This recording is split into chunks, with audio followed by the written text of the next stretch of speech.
चले ध्यान देना भैया, मंडे से टाइम चेंज करेंगे अपन। आज तो कल पूछा था, अभी भी भैया जो बच्चे जुड़े हुए ना, कल इतना सा पूछा था भैया, यदि टाइम अपन सवेरे 8:15 से 9:15 कर दें तो वैसे भी फिजिक्स वाले 9:10 का टाइम देते हैं, शुरू तो तुम्हारे 9:15 9:20 पे होता है। एक बार सोच समझ के कल तक जवाब दे देना, ताकि अपन मंडे से भी टाइम सेट करेंगे भैया। ये तुम्हारे केमिस्ट्री वालों ने जो तुम्हारे कीड़े करे ना, ये कीड़े ही करते रहेंगे ज़िंदगी भर, क्योंकि सी से केमिस्ट्री, सी से कीड़े। ठीक है, चलो कोई बात नहीं, अपन तो मजे ले रहे हैं। देखो भैया, कल माइटोकॉन्ड्रिया पढ़ रहे थे, पूरी संरचना हो गई थी और माइटोकॉन्ड्रिया के कार्य बाकी थे भैया। कल हमने देखो बहुत सारे वर्ड कहे थे। देखो किसी कोशिका में एक बताया था नाम, माइक्रोस्टेरियास। उसकी एक कोशिका में एक ही माइटोकॉन्ड्रिया होता है। केओस में सबसे ज्यादा कितने होते हैं भैया? 5 लाख। और फिर माइटोकॉन्ड्रिया की संख्या कोशिका के अंदर जो क्रियाएं होती है, यानी कार्यकीय सक्रियता पर निर्भर करती है। एनसीईआरटी में लाइन लिखी हुई है, नोट्स भेज देंगे आज माइटोकॉन्ड्रिया के, और जो आज पढ़ेंगे हरित लवक के पूरे भेज दिए। तो माइटोकॉन्ड्रिया की संख्या कार्यकीय सक्रियता पर निर्भर करती है। किसी कोशिका से कोई कोशिका, उसको एटीपी ऊर्जा ज्यादा चाहिए, तो उसमें माइटोकॉन्ड्रिया की संख्या भी क्या होगी? ज्यादा। ये तो यानी एक पॉइंट तो बहुत इंपॉर्टेंट भी है, माइटोकॉन्ड्रिया की संख्या कोशिकाओं की कार्यकीय सक्रियता पर निर्भर करती है। दूसरा, किसी कोशिका में देखो, यहाँ पर एक कोशिका बता रहे हैं, इसमें एक माइटोकॉन्ड्रिया है, 1 से 2 बन गए, 2 से 4 बन गए। वास्तव में माइटोकॉन्ड्रिया में जब ये संख्या बढ़ती है, तो संख्या बढ़ने का कारण है विखंडन, यानी माइटोकॉन्ड्रिया की संख्या विखंडन द्वारा बढ़ती है। एनसीईआरटी में लाइन लिखी, और कई बार नीट में आई है कि माइटोकॉन्ड्रिया में विभाजन कौन सी विधि से होता है? विखंडन। भाई जिसमें खुद का डीएनए, वो तो अपनी संख्या बढ़ा सकता है, हरित लवक भी ऐसे ही बढ़ाता है। पर वहां क्वेश्चन नीट में किसके बारे में आया? माइटोकॉन्ड्रिया में कौन सी विधि द्वारा संख्या बढ़ती है, विभाजन होता है? तो विभाजन होता है भैया विखंडन विधि द्वारा। तो बाकी सब तो माइटोकॉन्ड्रिया में कल पढ़ लिया था भैया। अब उसके आगे आज पढ़ने भैया, तो आज का जो पहला नोट रहा भैया, वो पहला नोट तो क्या है भैया, इसमें विखंडन द्वारा विभाजन, विखंडन द्वारा विभाजन होता है भैया माइटोकॉन्ड्रिया के अंदर। यानी एक माइटोकॉन्ड्रिया में विखंडन हो गया तो 2 बन जाएंगे, 2 में होगा 4 बन जाएंगे, तो विखंडन द्वारा विभाजन। और इसमें होगा भैया माइटोकॉन्ड्रिया की संख्या बढ़ती है, माइटोकॉन्ड्रिया की संख्या बढ़ती है। याद रखना भैया, बहुत इंपॉर्टेंट है ये जो नाम लिखा भैया विखंडन द्वारा, ये हो गया कल वाले में एक नोट। अब यह कोई पूछे माइटोकॉन्ड्रिया के कार्य बताओ, यानी माइटोकॉन्ड्रिया के कार्य बताने जा रहे हैं भैया। भाई टॉपिक तो अभी वही चल रहा है भैया, क्या? माइटोकॉन्ड्रिया। एक होता है तो माइटोकॉन्ड्रियोन, बहुत सारे होते हैं तो कॉन्ड्रिया। एक तो भैया विखंडन द्वारा विभाजन होता है, माइटोकॉन्ड्रिया की संख्या बढ़ती है, तो नोट बताया भैया। इसके बाद बता रहे भैया माइटोकॉन्ड्रिया के कार्य। पहला भैया माइटोकॉन्ड्रिया को शक्ति ग्रह, माइटोकॉन्ड्रिया को शक्ति ग्रह या पावर हाउस कहते हैं, पावर हाउस कहते हैं। बताओ क्यों कहते हैं? क्योंकि इसमें एटीपी ऊर्जा का निर्माण होता है, श्वसन होता है। श्वसन में जो ऊर्जा बनती है उसको माइटोकॉन्ड्रिया एटीपी के रूप में संचय करता है। भाई हम श्वसन करते हैं, देखो श्वसन क्रिया क्या होती है, श्वसन क्रिया की समीकरण बता रहा हूं भैया, C6H12O6 plus 6O2 6CO2 plus 6H2O plus 686 kilo calorie ऊर्जा। श्वसन। कल प्रकाश संश्लेषण इसका उल्टा था भैया, इस वाले को पूरा उल्टा कर दो, वो प्रकाश संश्लेषण। लेकिन श्वसन में क्या हो रहा है? ग्लूकोज का ऑक्सीकरण, CO2 जल और ऊर्जा बन रही है। बताओ इस ऊर्जा को किस रूप में जमा करते हैं? एटीपी के रूप में। ये एटीपी के रूप में संचय, जो एटीपी के रूप में संचय करता है उसी को कहते हैं शक्ति ग्रह या पावर हाउस। तो इसका आंसर क्या होगा भैया? क्योंकि क्योंकि इसमें ऊर्जा का संचय एटीपी रूप में होता है।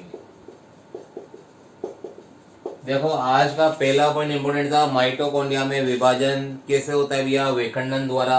अब कार्य बता रहे हैं, माइटोकॉन्ड्रिया को शक्ति गृह या पावर हाउस कहते हैं, क्योंकि भैया श्वसन क्रिया में ऊर्जा बनती है 686 किलो कैलोरी। उस किलो कैलोरी को किसके रूप में संचय कर रहे हैं, एटीपी के रूप में, इसलिए इसको कहते हैं शक्ति गृह या पावर हाउस।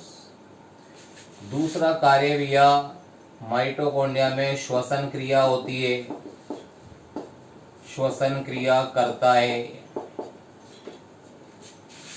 अब श्वसन क्रिया करता है तो भैया कौन सा श्वसन करता है, तो भैया दूसरे इसका नाम भी पूरा लिख देते हैं अपन। अब श्वसन करेगा कौन सा, तो भैया ऑक्सीजन की उपस्थिति में कर रहा है तो ऑक्सी श्वसन। तो दूसरा कार्य भैया ऑक्सी श्वसन या वायवीय श्वसन। तो भैया माइटोकॉन्ड्रिया में ऑक्सी श्वसन या वायवीय श्वसन होता है। ऑक्सी श्वसन भैया ये जो समीकरण लिखी है, ऑक्सीजन काम में आ रही है तो ऑक्सी श्वसन, ऊर्जा बन रही है 686 किलो कैलोरी, उसको जमा कर रहे हैं किस रूप में, एटीपी के रूप में। अब एटीपी के रूप में संचय करेगा तो पावर हाउस या शक्ति गृह, और फिर बता रहे भैया इसमें ऑक्सी श्वसन होता है। इसके अलावा भैया तीसरा पॉइंट है भैया, इसमें माइटोकॉन्ड्रिया को कोशिका भट्टी भी कहते हैं, कोशिका भट्टी कहलाता है। माइटोकॉन्ड्रिया क्या कहलाएगा भैया, कोशिका भट्टी। कोशिका भट्टी है तो भट्टी में क्या होगा, दहन होता है, कोई चीज जलाई जाएगी। तो देखो ये जो ग्लूकोज है, इस ग्लूकोज का ऑक्सीकरण होता है, इसी को कहते हैं दहन। तो कोशिका भट्टी कहलाता है क्योंकि इसमें ग्लूकोज का दहन, जैसे अपने कोटा में होता है रावण दहन, तो यहाँ पर ग्लूकोज का दहन मतलब ऑक्सीकरण होता है।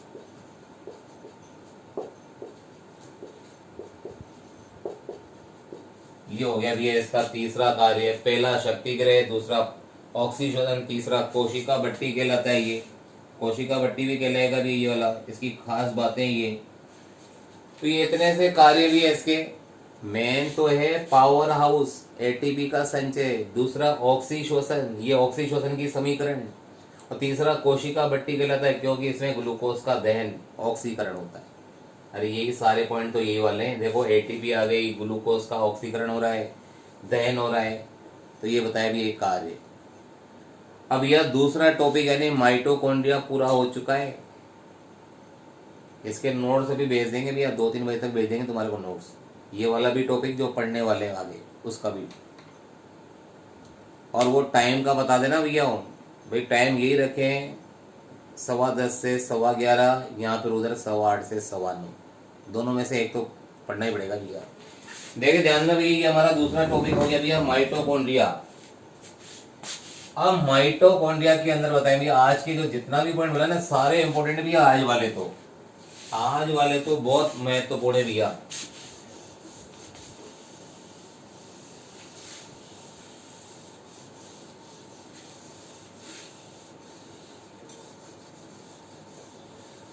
अब देखो तीसरा टॉपिक, देखो हमने कोशिका में पढ़ रहे हैं, हरित लवक पढ़ा, माइटोकॉन्ड्रिया पढ़ा, और अब पढ़ने जा रहे हैं भैया हम इसके अंदर अंतःप्रदवी जालिका।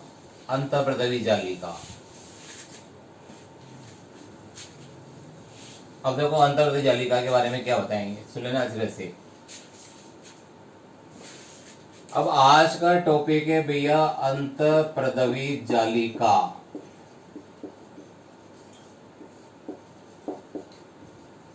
जो भैया ज्वाइन होकर के भी मतलब व्हाट्सएप में जुड़े फिर भी नहीं पढ़ते तो वो तो बेकार हो गए। अंतःप्रदवी जालिका, या इसको कहते हैं भैया एंडोप्लाज्मिक रेटिकुलम,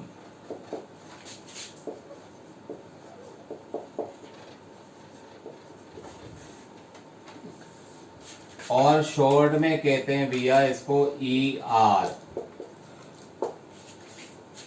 मतलब हम पूरी बायोलॉजी में ER के रूप में पढ़ेंगे भैया। अंतःप्रदवी जालिका या एंडोप्लाज्मिक रेटिकुलम, या शॉर्ट में कहेंगे भैया ये ई और ये आर। अब ये इसकी इसका जो खोज करता है,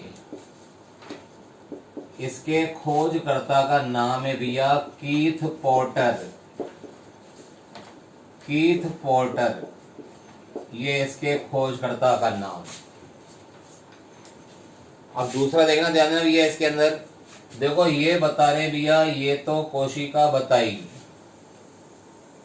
ये कोशिका के अंदर केंद्रक बताया भैया, केंद्रक, ये केंद्रक, ध्यान देना इसी तरह से ये केंद्रक बना दिया हमने, ये केंद्रक भी बना दिया, यानी ये तो बनाया हमने केंद्रक। केंद्रक की झिल्ली है ये वाली, और बाहर कौन सी झिल्ली है, बाहर कोशिका झिल्ली, ये केंद्रक झिल्ली। अब केंद्रक झिल्ली और कोशिका झिल्ली के मध्य में एक नलिकावत संरचना, नलिकावत संरचना पाया जाता भी, इस तरह से नलिकावत संरचना पाई जाती है, इस तरह से पाई जाती है ये। इसी संरचना देखो, अंदर केंद्र के, बाहर कोशिका झिल्ली है, बीच में कोशिका द्रव है, तो कोशिका द्रव में नलिकाओं से बना हुआ एक तंत्र पाया जाता है, उसी तंत्र का नाम है अंतःप्रदवी जालिका। बताओ कहाँ पाया था, देखो पहले तो खोजकर्ता हो गया इसका, किस किस के मध्य पाया था भैया, केंद्रक और कोशिका झिल्ली के मध्य, यानी केंद्रक आवरण और कोशिका झिल्ली के मध्य। दूसरा पॉइंट बताएंगे भैया क्या, केंद्रक आवरण व कोशिका झिल्ली के मध्य, कोशिका झिल्ली के मध्य भैया नलिकाओं का तंत्र है, उसका नाम है अंतःप्रदवी जालिका। ऐसे और भी बना देते हैं, देखो इस तरह से, ये और भी बना दिए, ये और बना दिए। अब उसमें से क्या होता है भैया, कुछ कुछ के ऊपर तो राइबोसोम पाए जाते हैं। देखो दोनों अंतःप्रदवी जालिका है, खोजकर्ता का नाम वही है भैया कीथ पॉटर। कीथ पॉटर खोज करता है भैया इसका। और फिर बता रहे भैया इसमें कुछ के ऊपर तो राइबोसोम पाए जाते हैं। देखो ये राइबोसोम बना रहे भैया, ये राइबोसोम पाएंगे इसके ऊपर। यदि राइबोसोम उपस्थित है तो भैया ऐसी अंतःप्रदवी जालिका को कहते हैं भैया खुरदरी अंतःप्रदवी जालिका। इसका नाम है खुरदरी अंतःप्रदवी जालिका। ये खुरदरी अंतःप्रदवी जालिका है, इसको कहते हैं RER। देखो ER तो वैसे ही कहते हैं, और RER क्यों कहते हैं, क्योंकि R का अर्थ है भैया रफ। रफ ER, रफ क्या होता है भैया, रफ होता है क्या, खुरदरी। रफ पेज नहीं होते हैं क्या भैया, तो इसका नाम है, देखो R यानी रफ, ER तो वैसे भी कहते हैं भैया, ER का नाम लिख रखा है एंडोप्लाज्मिक रेटिकुलम। दूसरे यदि राइबोसोम नहीं पाए जाते तो भैया इसका नाम होता है चिकनी अंतःप्रदवी जालिका। राइबोसोम है तो खुरदरी अंतःप्रदवी जालिका, राइबोसोम नहीं है तो चिकनी अंतःप्रदवी जालिका। तो ये चिकनी अंतःप्रदवी जालिका, और इसको कहते हैं भैया SER। वो RER खुरदरी, SER चिकनी। S का अर्थ है भैया यहाँ पर स्मूथ, स्मूथ ER। देखो खुरदरी यानी कि रफ और चिकनी यानी स्मूथ, दो तरह की होती है। फिर सुन लो, देखो यहां तक खोजकर्ता का नाम कीथ पॉटर। कहां पाई जाती भैया, केंद्रक आवरण और कोशिका झिल्ली के बीच में। बीच में भी कहां पर, कोशिका द्रव में। तो मध्य कहां होती है भैया, कोशिका द्रव में। नलिकावत संरचना, ये नलिकावत संरचना है भैया। कीथ पॉटर ने खोजा था केंद्रक आवरण और कोशिका झिल्ली के मध्य, बीच में भरा हुआ द्रव क्या है, कोशिका द्रव्य। इसमें नलिकावत संरचना पाई जाती है जिसको कहते हैं अंतःप्रदवी जालिका।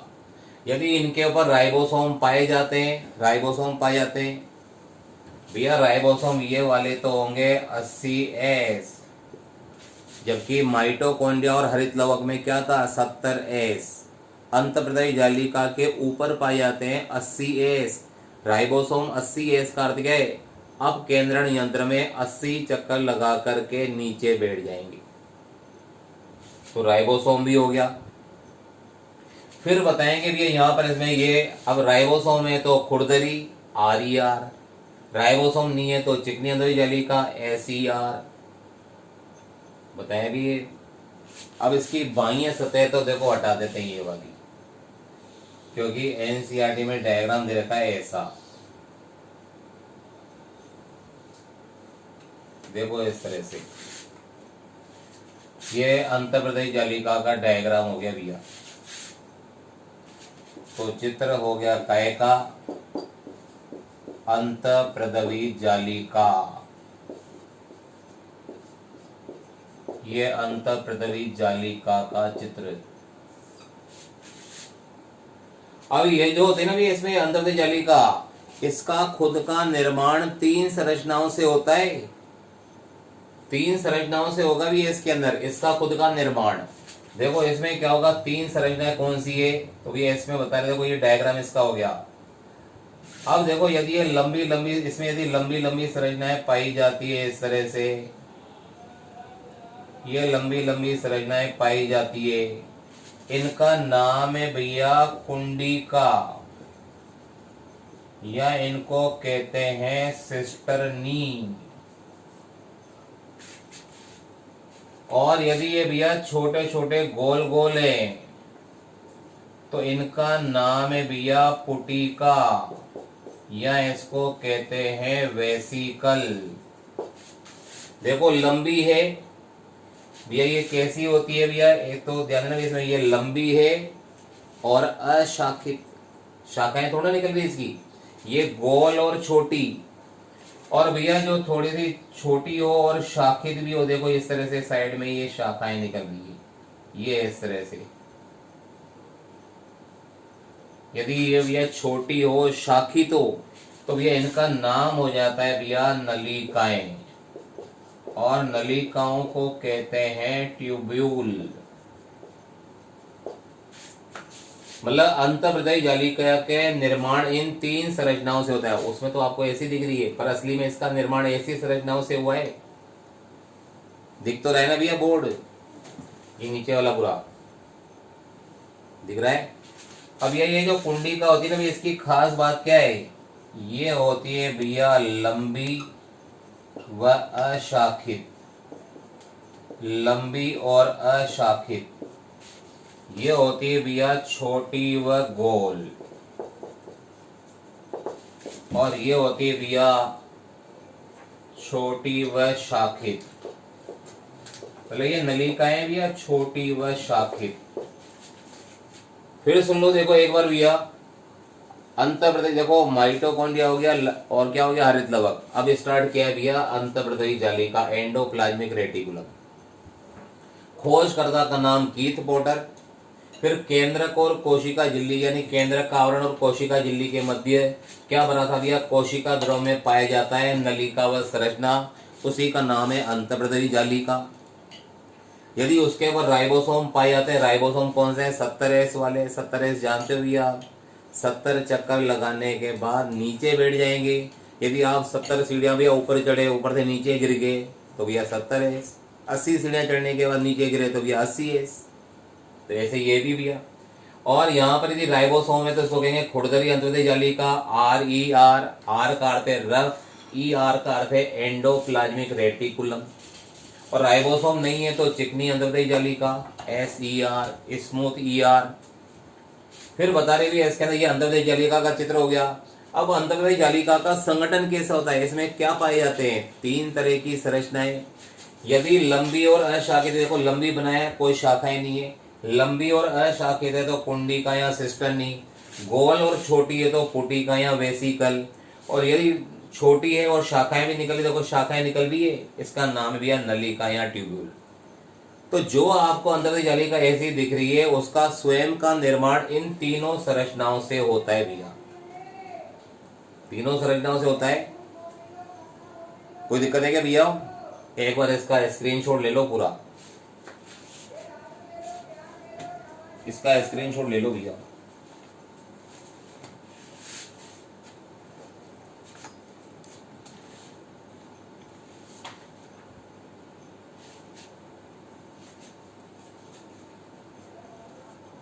ले लिया होगा ना भैया? तो मैंने अभी तक देखो 2 ही पॉइंट समझाए, बाकी तो डायरेक्ट मतलब 2 पॉइंट तो लिखा है, बाकी समझा दिए। तो भैया कोशिका द्रव में नलिकावत संरचना पाई दी है, नलिकाओं का ये जाल बन गया। इस जाल का नाम क्या है भैया? अंतःप्रदवी जालिका। कोई दिक्कत है क्या? अब देखो ध्यान देना भैया, इसके आगे देखो क्या बोलने जा रहे हैं भैया। 2 पॉइंट हो गए भैया, तीसरा पॉइंट अब यहां बोलते तो भैया कोशिका द्रव्य में नलिकाओं का तंत्र पाया जाता है जिसे अंतःप्रदवी जालिका कहते हैं। वही अंतःप्रदवी जालिका कहते हैं भैया, अंतःप्रदवी जालिका कहते हैं।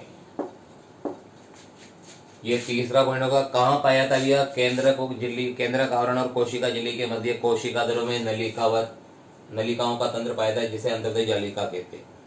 ये तीसरा पॉइंट हो गया भैया। तीसरे पॉइंट के बाद बताएंगे भैया यहाँ पर इसमें चौथा पॉइंट। 2 प्रकार है भैया इसके, 2 प्रकार। अब 2 प्रकार कौन से भैया? एक तो है RER, दूसरा है भैया SER। एक तो है भैया खुरदरी और एक है भैया चिकनी। याद है ना भैया? RER का अर्थ क्या है? Rough endoplasmic reticulum. SER का अर्थ है स्मूथ यानी चिकनी अंतःप्रदवी जालिका। क्या अंतर है भैया इसमें? इसके अंदर ये खुरदरी होती है, ये चिकनी होती है।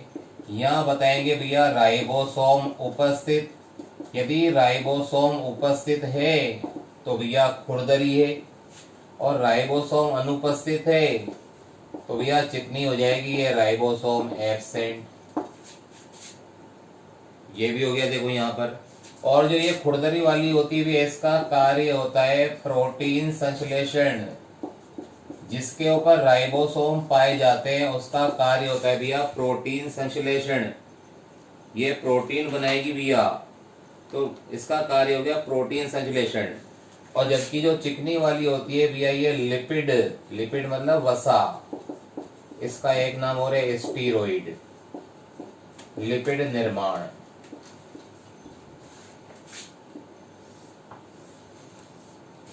फिर देख लो भैया चौथा पॉइंट। देखो 2 प्रकार होते हैं RER SER।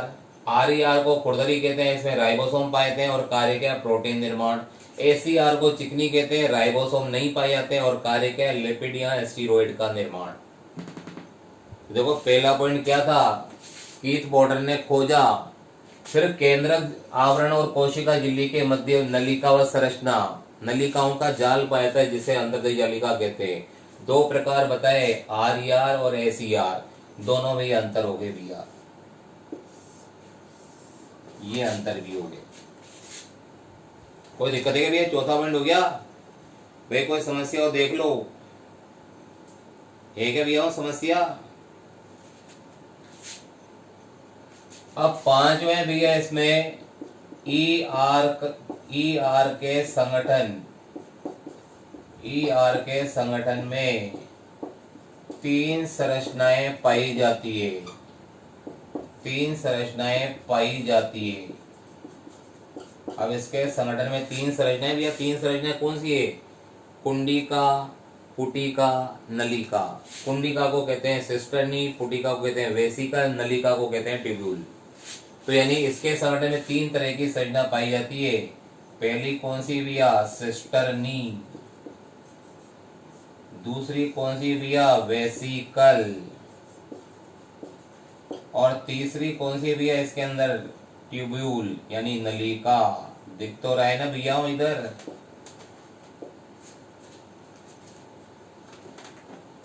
एक बार फिर स्क्रीनशॉट ले लो ताकि उधर का इधर का पूरा आ जाएगा। पूरा आ जाएगा भैया। तो पूरा आ जाएगा इसके अंदर।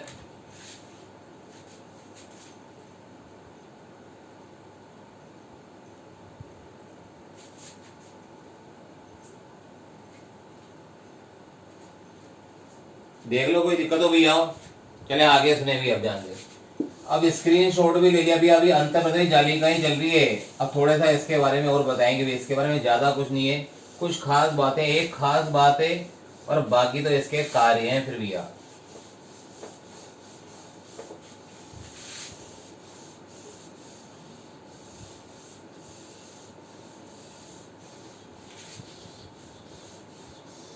बताओ, बोर्ड ही नहीं मिट रहा। बताओ, कह रहा आज तो नहीं मिटू मैं भैया। डेली का डेली पढ़ते रहना। यदि डॉक्टर बनने के सपने देखे, माँ बाप के सपने साकार करने, बहुत सिंपल सिंपल सारी संरचनाएं चलती रहेंगी, कहीं भी कठिन आएगा ही नहीं। बायोलॉजी की एक खास बात है, फेल कोई नहीं होता भैया, सभी नंबर लाते हैं। और 100 में से 100 बहुत कम के आते हैं। मतलब जैसे यदि आपके पास 500 बच्चे हैं तो 10-15 बच्चों के या 5-6 बच्चों के आते हैं। क्योंकि एक नंबर बोलते हैं गणेश जी के काट देते हैं भैया। श्री गणेश करते हैं ना, तो एक नंबर गणेश जी का काट देते हैं। फिर 99 वाले तो बहुत सारे होते हैं। चले ध्यान देना भैया। अब अंतर्प्रदेश जालिका के कार्य पढ़ लेते हैं। तो देखो ध्यान देना भैया, इसमें खास बात है। देखो एक पहले खास बता रहा भैया। देखो ये अंतर्प्रदेश जालिका, इसके ऊपर राइबोसोम जुड़े हुए हैं। जो राइबोसोम जुड़े हुए हैं किसी संरचना से तो जुड़ेंगे। तो भैया ये राइबोसोम जो होते हैं, एक प्रोटीन होता है राइबोफोरिन प्रोटीन। राइबोफोरिन प्रोटीन के द्वारा राइबोसोम अंतःप्रद्रवी जालिका से जुड़ते हैं। सुनना ध्यान से, यानी एक ऐसा प्रोटीन है जिसके द्वारा राइबोसोम या राइबोफोरिन प्रोटीन के द्वारा राइबोसोम कहाँ जुड़ेंगे? अंतःप्रद्रवी जालिका पर। राइबोसोम ER पर जुड़ते हैं। ER तो जानते हो ना भैया, अंतःप्रद्रवी जालिका बहुत इंपॉर्टेंट है ये भी। राइबोसोम जो होते हैं अंतःप्रद्रवी जालिका पर किसके द्वारा जुड़ते हैं? राइबोफोरिन प्रोटीन के द्वारा। कोई दिक्कत है? अब हमारे इसके कार्यों पे आए थे भैया। सब नोट्स में लिखा हुआ मिल जाएगा भैया। अभी दिन में 2-3 बजे तक पूरा ही आ जाएंगे तुम्हारे पास सारी। अब ये इसके कार्य पढ़ने जा रहे हैं। देखो पहला पॉइंट देखो, इसके अंदर पहला है भैया, बताओ RER का कार्य क्या है? RER यानी खुरदरी। तो इसका कार्य भैया प्रोटीन संश्लेषण। RER का कार्य भैया प्रोटीन संश्लेषण। दूसरा बताएंगे भैया SER। इस SER का कार्य क्या है भैया? इसका कार्य है लिपिड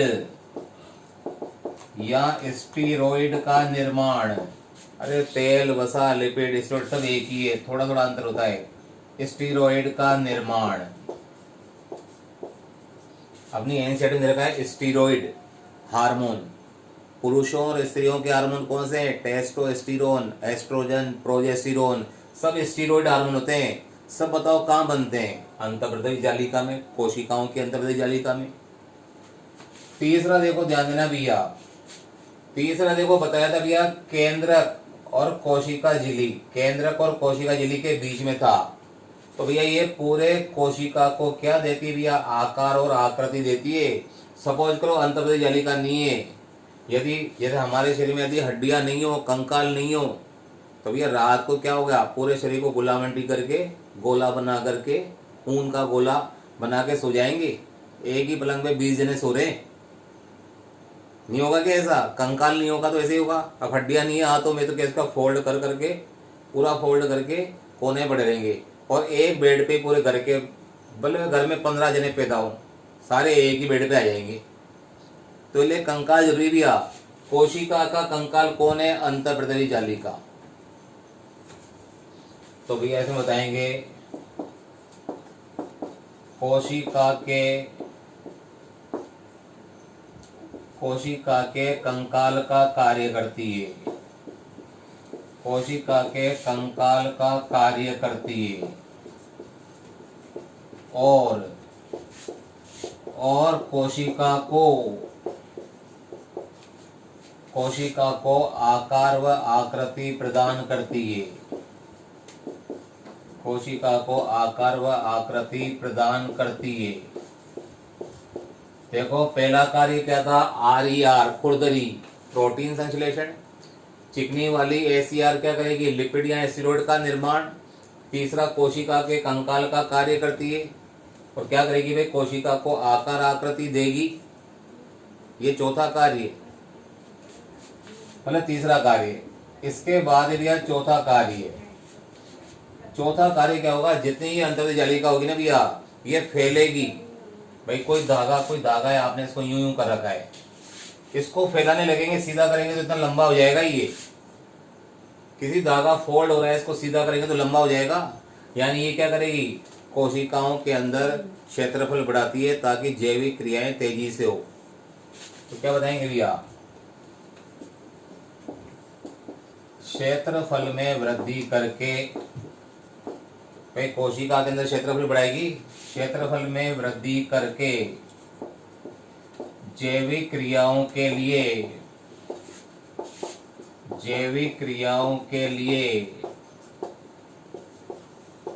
सतह प्रदान करती है। देखो ये भाई ये क्या है, देखो ऐसे मुड़ी हुई है, ये सीधी होगी तो फैलेगी, क्षेत्रफल बढ़ जाएगा, क्षेत्रफल बढ़ेगा तो क्रियाएं करने के लिए स्थान भी तो ज्यादा मिला, तो जैविक क्रियाओं के लिए सतह प्रदान करती है। फिर पांचवा कार्य है पदार्थों का निराविषीकरण, पदार्थों का निराविषीकरण यानी डिटॉक्सिफिकेशन। निराविषीकरण का अर्थ है डिटॉक्सिफिकेशन, मतलब विषैले पदार्थों के यानी पदार्थों के विषैलेपन को दूर करती है। अरे विष को सही पदार्थों में बदल देती है, निराविषीकरण। तो यहाँ क्या लिखेंगे भैया, पदार्थों के विषैलेपन को दूर करती है या पदार्थों के विषैले प्रभाव को कम करती है, विषैले पदार्थों को कम करती है यानी विषैले। तो भैया पदार्थों के विषैले प्रभाव को कम करेगी तो निराविषीकरण, डिटॉक्सिफिकेशन, ये पांचवा कार्य। देख लो कुछ पूछना तो भैया, कोई दिक्कत है क्या? 5 कार्य बहुत थे यार, तुम्हारी एनसीईआरटी में दे ही नहीं रखे। एनसीईआरटी में तो 2 ही दे रखे, RER का कार्य प्रोटीन संश्लेषण, ACR का कार्य लिपिड या एस्टेरॉयड का निर्माण, 2 ही दे रखे थे। फिर बता दिया कोशिका के कंकाल का काम करती है, कोशिका को आकार आकृति देती है या आकार आकृति। फिर बताएंगे क्षेत्रफल में वृद्धि, देखो मुड़ी हुई संरचना है, फैलेगी तो क्षेत्रफल की वृद्धि होगी, क्षेत्रफल बढ़ेगा तो जैविक क्रियाओं के लिए सतह देगी। और निराविषीकरण या डिटॉक्सिफिकेशन, पदार्थों के विषैले प्रभाव को दूर करती है।